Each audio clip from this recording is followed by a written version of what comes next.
Welcome to today's Petty Revenge Stories. Please like and subscribe. First story by CC Dubs. He parked in front of our garage and swore at my wife and mother-in-law, so I helped him apply for jobs. A few years ago, my mother-in-law flew in from across the country to visit my fiancée, now wife, and I for a week. We live in an apartment in a busy part downtown Vancouver, and our garage opens up into an alley right next to the entrance of a liquor store. We are often blocked in by people when trying to get home or leave. We got into a few screaming matches with people before, but this one was my favorite / the worst. We were coming back pretty late in the evening, maybe around 8 to 9 p.m. This guy, we'll call him Christopher, had parked right in front of our garage door and went into the liquor store to buy some booze. When he came back out and saw us in our vehicle waiting for him to move so that we could park and be home, he made some snotty comment that we couldn't hear while still in our vehicle and got into his car. We thought he'd drive away, but he just sat there, opened a "Hey y'all," and drank it while looking at us and laughing. I got out of the vehicle, walked over to him, and politely, honestly politely, I've gotten into too many screaming matches and just want to get home. And also didn't want my future mother-in-law to see me getting angry. Asked him to move so that we could get inside. He basically responded by telling me to F myself and that he'd do what he wanted. I tried to explain that he was blocking our garage and asked him if he could just move up a bit so that we could get in. This escalated really quickly. He got out of the car and got really into my face. I, still not want to play out the situation in front of my future mother-in-law, stayed calm and just kept asking him to get back into the car and leave. Eventually, he started pushing me, clearly trying to start a fight. I called the police. While I was on the phone with them, he had put himself and his face centimeters from mine. I stepped back and put my arm out while still on the phone, and he walked into it. He started screaming about how I was assaulting him and how he needed police help because we were right downtown. The police arrived within a minute from when I had made the call, still on the phone with the operator the whole time. As soon as they arrived, he changed his tone and attitude completely. He started telling them a sob story about how I had approached him in his vehicle and threatened him. Luckily, my fiancée and future mother-in-law were still in the car and completely backed up my story. He was also parked illegally in front of my parking garage, so the police quickly took my side and demanded that he leave. As he got back into his car, the police noticed his open can of "Hey y'all" in the console and immediately got him back out of the car and demanded that he perform a breathalyzer test. Unfortunately, he had finished the cam before getting out, so he claimed that he had found Ken on the road and was planning to bring it in for the 5C deposit. His alcohol level was also below the legal limit for driving, so the police couldn't do anything to charge him with a DUI. The police stayed until he left, but the last thing he did before driving away was to throw his business card out the window at me and ask, "You don't even know who you're messing with." I picked it up as he was driving away, already starting to plan my revenge, although with no idea what I could do with his information. The next day, I looked Christopher up, and it turns out he was a freelance graphic designer. He has his own website with a bunch of his completed projects and his full PDF downloadable resume. I downloaded his resume and got to work. I started applying for jobs on Christopher's behalf. I had his real phone number, real address, and real full resume. He applied to every McDonald's in the area, Starbucks, TNT, grocery stores, movie theaters, literally any minimum wage jobs I could find with a quick / easy application process. I must have applied for over 80 jobs for him, all using his real phone number and real resume. I kept this up for a few weeks, searching for more jobs whenever I had some free time. Unfortunately, I never got to see his face as he started getting callbacks. He was truly more than qualified for any of these jobs, but I like to think that for a month or two he would receive phone calls throughout the week asking to set up job interviews, thinking that it was for his graphic design work, only to be told that it was for McDonald's or Wendy's or wherever. A few months later, I went back to his website thinking that I'd start the process again. He pulled that crap in front of my fiancée and future mother-in-law. I was salty, but his website had been taken down or moved to a new URL. Second story by Skimbosh. Sorry I am not moving this fallen limb, blocking the road fast enough for you. Let me just move it from in front of my car to in front of yours. I wish I could say the story had more exciting details in the title. After a round of big storms, I was driving to work, and this woman had sort of been tailgating me for a bit, nothing too severe, but annoying me because it is still raining out and the roads are slick. Nice car. Middle-aged looking driver. I encountered a rather large branch on the road. I guess technically it was a limb. Not sure where the line is between branch and limb. Any road. It was a big enough sucker, but I thought I could drag it off to the side. So I got out and with some huffing and puffing started to move it, and halfway though the woman beeped her horn. I looked at her because I thought maybe she was trying to indicate something, some danger or something, but she just held her hands up in a, well, what is going on manner. I gestured the big limb, try not to increase the size of it with each telling, as if to say, can't you see this big thing that I am moving here? And she just throws her hands up further a little bit and then slaps them down on her steering wheel. Or at least that was my perception at the time. In my efforts, I got things jammed up on a fire hydrant, and I am getting frustrated and wet, and this POS behind me honks again. I finally finagle the limb to the side, but continue to drag it behind my car, effectively getting a heavy, thick end back into a road-blocking position, right in front of her car. I wish I could say I had the balls to look her in the eye, but the moment I let it down, I realized how petty I was being and felt a sting of shame, and mentally slapping myself for wasting time doing this. I hustled back into my car and drove off quickly, and when I guiltily glanced in the rear view, she had not gotten out or moved her car, and remained that way when I looked before rounding the bend. Third story by A Whistle Biscuit. My family is making a homophobic cake decorator make hundreds of pride cakes. This one grocery store in my town offers custom cakes out of their bakery section, not a Walmart. Their only cake decorator is a nasty bitch of a woman with even nastier opinions about gay people, and she is a real piece of work, let me tell you. One of my siblings who is LGBT plus works in the store, too, and they've been fed up with this lady for a while. Well, a couple days ago, the sibling told my family that for their upcoming birthday, they want us to custom order them a pride-themed cake from the store, so that this homophobic woman will have to make a cake that stands for everything she so openly hates. My family is going to do this, but we're doing so much more than that, too. One of my other siblings already ordered a pride cake, so that we could all have cake just because.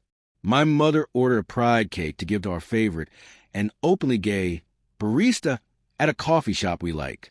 My wife ordered a pride cake just because she loves me and knows I love cake.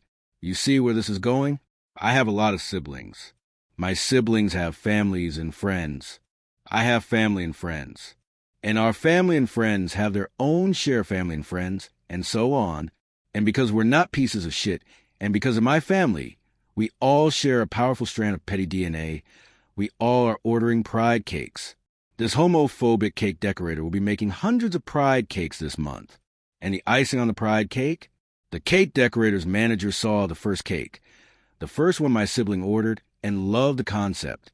The manager figures they can sell extra cakes this month if they advertise that they can theme them for Pride Month. She's definitely right. So she told the decorator to make one for the display case.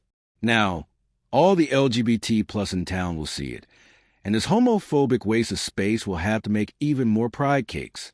Sometimes, life is beautiful. It brings me genuine joy to think of this woman spending her month making more cakes than this town orders in a typical year, and all of them themed for pride. Fourth story by FJBP95. They suspended me for a misunderstanding, so I took the best, much-needed vacation at their expense. On a Monday night, I asked my manager if I could have my morning shift covered. He said no worries, a new girl is coming to train, and there will be plenty of servers for the slow lunch rush. Sounded good to me. The next day, the owner, who has the patience of a caffeinated squirrel, messages me asking why I did not show up. I told him exactly what my manager said. He said she is not a real server yet, and the way he saw it, I missed my shift because I did not have another waiter cover for me. So he suspended me for a week. I am their best waiter, never late, always on time, and pulling in the best reviews. Some reviews on Google even have my name in them. But I just said, all right, boss, see you in a week. So I did what any overworked employee would do. I slept and watched movies, played disc golf, and hung out with my friends and girlfriend. It was the most relaxing week I have ever had. On Friday night, The owner calls me begging for help. They were so short-handed. They were practically using the dishwashers as waiters. He wanted to come in for a Friday night, Saturday night, and Sunday morning, all while I was still on suspension. I told him I had not learned my lesson yet and could not possibly come in. When I came back the following week, everyone was nice to me, and they still are. Last story by Dodge Them. This one is a long one with multiple updates. Enjoy. My boss kept scheduling meetings during my lunch, so I started eating lunch in every meeting. I used to take my lunch break at the same time every day, 12 to 1. I don't eat breakfast, just coffee and lots of water. So my lunch is essential, and I can't just skip it. My calendar was blocked, but my boss, newly promoted, power tripping, started scheduling meetings right in the middle of it. The first couple times, I let it slide, figured maybe it was urgent, but then it became a pattern. I pushed back and reminded him that it was during my break, and he said, "Well, we all have to make sacrifices sometimes." Cool. Got it. Next meeting, I showed up with a full plate of spaghetti and meatballs. Had my camera on and mic unmuted, slurping and chewing. Occasionally gave thumbs up while mid-bite. Few days later it repeated, so I brought sticky wings. Last week on Thursday, it happened again. Glad I still had my pizza. He finally asked, "Do you have to eat during the meeting?" I smiled and said, "We all have to make sacrifices sometimes." It's Friday today. We didn't have any meetings during my lunch hours this week. Update, 3rd award. Wow. Thank you so much. I'll eat something crunchy next, just for you. Update, 4th award. Okay, fine. Next meeting I'm bringing sushi and miso soup with slurping. Update, 5th award. Holy moly.